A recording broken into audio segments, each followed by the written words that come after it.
DNS क्या है और क्या इसका इलाज है? क्या है डीएनएस के लक्षण?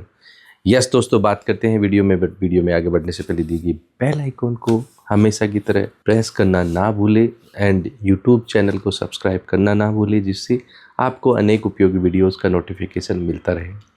दोस्तों, नोज़ एक बहुत इम्पोर्टेंट ऑर्गन है जो हमें जस्ट टू प्रोवाइड ब्रीदिंग और जस्ट टू प्रोवाइड ब्यूटी, दोनों चीज़ों के लिए भगवान ने बनाया। कहते हैं नाक का सवाल है। अब दोस्तों, इसी नाक में अगर अंदर नाक से ब्रीदिंग नहीं आए तो उसके कारणों में से एक है डीएनएस, जिसकी फुल फॉर्म होती है deviated nasal septum. That means कि आइडियली ये सेप्टम क्या होता है, पहले तो हमें ये देखना है।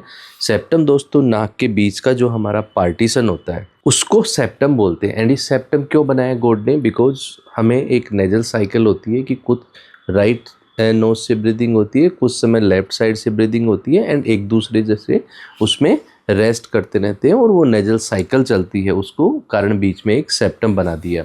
अब ये सेप्टम अगर बीच में नहीं हो कि राइट या लेफ्ट साइड में डेविएटेड होता है तो उसको डीएनएस बोलते हैं। अब आपको दोस्तों कैसे पता लगेगा कि आपको डीएनएस है? दोस्तों, डीएनएस दो टाइप का होता है। एक होता है एंटीरियर डीएनएस, जिसको हम कोडल सेप्टम डेविएशन बोलते हैं। एक होता है पोस्टीरियर डीएनएस। एंटीरियर डीएनएस में दोस्तों आपने देखा होगा कि अगर आप सेल्फी ले रहे हैं तो आपके दोनों नोस्ट्रिल अनइक्वल दिखेंगे। और बहुत बार क्या है, अगर आपने यहाँ पे फील किया है तो कुछ वुड नुमा, लकड़ी नुमा स्ट्रक्चर यूँ निकला हुआ दिखेगा। That is a codal septum deviation, anterior deviation. दूसरा डेविएशन होता है दोस्तों पोस्टीरियर डेविएशन, जिसमें नाक का जो पार्टीशन है वो आगे से तो सही है ये, बट पीछे से ऐसे होता है। तो ये जो पार्ट है ये आगे का पार्ट है, ये पीछे का पार्ट है। ये पीछे का पार्ट आप देखिए सीधा तो जबकि ये है, बट ये पीछे का पार्ट यूँ हो गया तो इसको पोस्टीरियर डेविएशन बोलते हैं।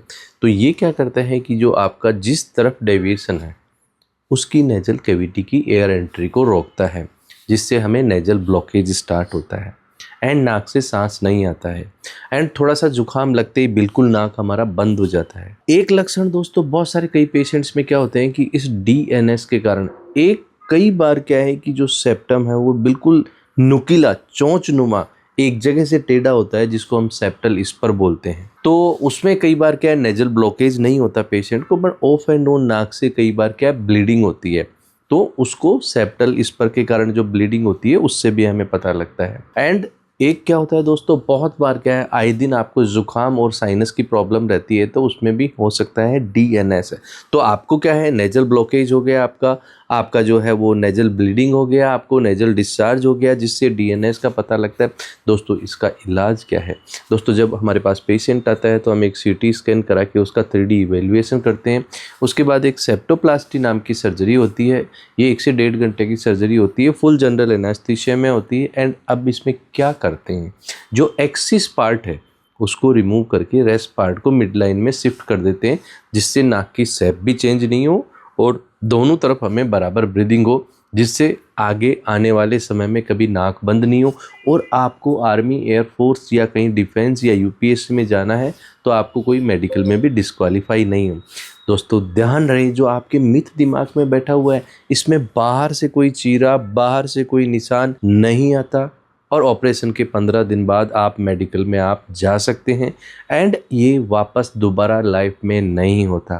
सो दोस्तों, you can share this video to your family, friends, colleagues and your friends just to create awareness regarding the DNS problem. Thank you.